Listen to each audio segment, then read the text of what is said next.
Dictation start होगा 5 second बाद। Start.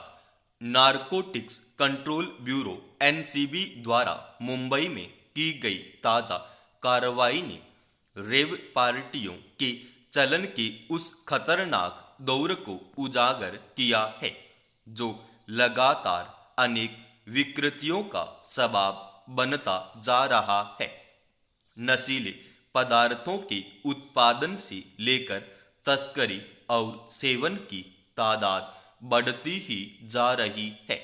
सबसे बड़ी चिंता यह है कि युवा पीढ़ी नशे के जाल में जकड़ती जा रही है। ऐसी पार्टियों को धनाढ़ वर्ग अपनी प्रतिष्ठा से जोड़ता दिखे तो यह चिंता और बढ़ जाती है। मुंबई से गोवा जा रहे क्रूज में रेव पार्टी में मादक पदार्थों की सहज उपलब्धता और अभिनेता शाहरुख खान के बेटे आर्यन खान और अन्य की मौजूदगी बताती है कि बिगड़ेल रईसजादों को कानून का खौफ नहीं है।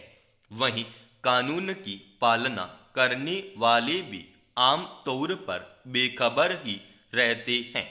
एनसीबी कह रही है कि वह आर्यन व उसके साथियों जरिए पेडलर यानी नशे की सप्लाई करने वालों तक पहुंचना चाहती है। वहीं आर्यन के वकील नया कुछ बरामद नहीं होने का हवाला देकर बचाव में जुटे हैं। बॉलीवुड में अभिनेताओं की बिगड़ेल संतानों का यह कोई अकेला उदाहरण नहीं है। कोई भी अभिभावक हमेशा यही चाहता है कि उसकी संतति ऐसा काम नहीं करे जो समाज में बदनामी का कारक बने, चाहे मजाक में ही हो। शाहरुख खान खुद अपने बेटे के लिए अनैतिकता के तमाम दरवाजे खोलने पर खुश होने की बात कहते हों तो भला सामाजिक दृष्टि से कौन इसका पक्ष लेगा। ले भी क्यों, हमारी संस्कृति में तो वर्ग समुदाय में फर्क किए बिना बच्चों में संस्कार पिरोने के तमाम सूत्रों का उल्लेख है। देखा जाए तो भारतीय सिने जगत को समाज का दर्पण कहा जाता है, यानी हमारी नई पुरानी पीढ़ी काफी कुछ सिनेमा से भी सीखती है। चाहे सुशांत सिंह राजपूत की मौत का मामला हो या नामी तारिकाओं के ड्रग्स सेवन करने वालों की सूची में आए नाम, बॉलीवुड में एक के बाद एक चेहरे नशे के धुएं में छिपे नजर आए। यह केवल बॉलीवुड ही नहीं, पूरे समाज के लिए चिंता की बात है। चिंता इसलिए भी क्योंकि जहां भी धन का अकूल प्रवाह दिखता है, ऐसी ही रेव पार्टियों में युवा पीढ़ी नजर आती है। पंजाब, गोवा, मुंबई ही नहीं, देश के हर कोने में राह से भटके युवाओं की फौज खड़ी होती दिख रही है। एनसीबी को चाहिए कि वह नशा माफिया की जड़ तक पहुंचे और इन्हें संरक्षण देने वालों को भी खींचे को पीछा करे। कानून व्यवस्था से परे यह मसला सामाजिक ताने बाने से जुड़ा है। सामाजिक बदलाव के प्रयास राजनीति से दूर रखकर किए जाएं, तब ही बेहतर नतीजों की उम्मीद की जा सकती है।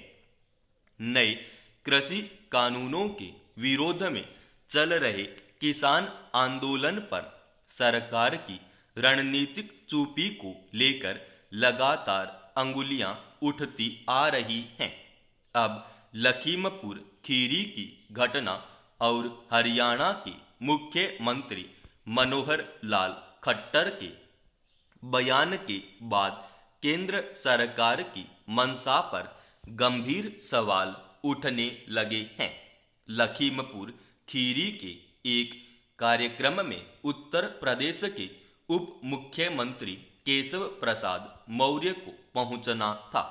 उसका आयोजन केंद्रीय गृह राज्य मंत्री अजय मिश्र ने अपने पैतृक गांव में किया था। उस मौके पर किसान आंदोलनकारियों ने उप मुख्यमंत्री को काले झंडे दिखाने का तय किया था। वे हजारों की संख्या में वहां एकत्र थे। इस वजह से उप मुख्यमंत्री ने वहां पहुंचने का अपना कार्यक्रम बदल दिया था। आरोप है कि इससे चिढ़कर गृह राज्य मंत्री के बेटे ने कुछ भाजपा कार्यकर्ताओं के साथ दो बड़ी गाड़ियों से किसानों को कुचल दिया। इसमें 4 किसान मारे गए और कई जख्मी हो गए। टक्कर मारने वाली दोनों गाड़ियां संतुलन खोकर पलट गई और फिर किसानों ने उनमें आग लगा दी। इस तरह एक चालक समेत 4 भाजपा कार्यकर्ताओं की भी मौत हो गई। किसानों का आरोप है कि मंत्री के बेटे ने सोची समझी योजना के तहत इस घटना को अंजाम दिया, जबकि मंत्री और उनके बेटे का आरोप है कि वे उन गाड़ियों में सवार नहीं थे। किसानों ने उन गाड़ियों पर पथराव किया, जिससे असंतुलित होकर वे उनसे टकरा गई। सच्चाई क्या है, यह तो निष्पक्ष जांच हो तभी पता चल सकता है। मगर इस घटना से स्वाभाविक ही किसानों आक्रोशित हैं।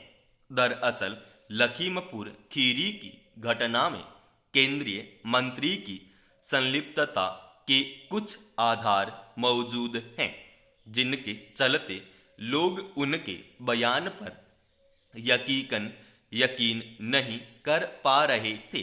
कुछ दिनों पहले ही 2 जगह जनसभाओं को संबोधित करते हुए उन्होंने आंदोलन कर रहे किसानों को सार्वजनिक रूप से धमकाया था कि वे इस तरह आंदोलन करना बंद कर दें, वरना उन्हें सबक सिखाया जाएगा।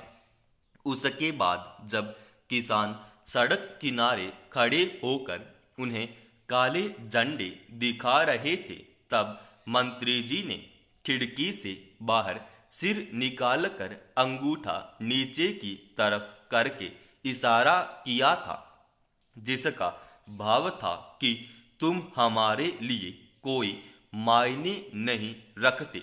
उस इलाके में चल रहा आंदोलन अब तक शांतिपूर्ण और लोकतांत्रिक रहा है, इसलिए किसानों के पथराव करने या उग्र रूप धारण करने की बात बहुत सारे लोगों के गले नहीं उतर रही। उधर हरियाणा की मुख्यमंत्री मनोहर लाल खट्टर एक सभा में किसानों को आंदोलन कर रहे मुख्य किसानों के विरोध में अलग मोर्चा खोलने और लाठी डंडा लेकर उन पर हमला करने की सीख देते सुने गए। इससे करनाल में हुई हिंसा और उससे पहले की घटनाओं के सूत्र भी हाथ लगते हैं और इस बात के भी संकेत मिलते हैं कि भाजपा की सरकारें किसान आंदोलनकारियों से किस प्रकार निपटना चाहती हैं। एक लोकतांत्रिक व्यवस्था में हिंसा की कोई जगह नहीं होती। सत्ता पक्ष से असहमति की आवाजें सुनने की भी नैतिक अपेक्षा की जाती है। किन्हीं नीतियों पर व्यापक एतराज है तो सरकार से उनमें सुधार की उम्मीद की जाती है।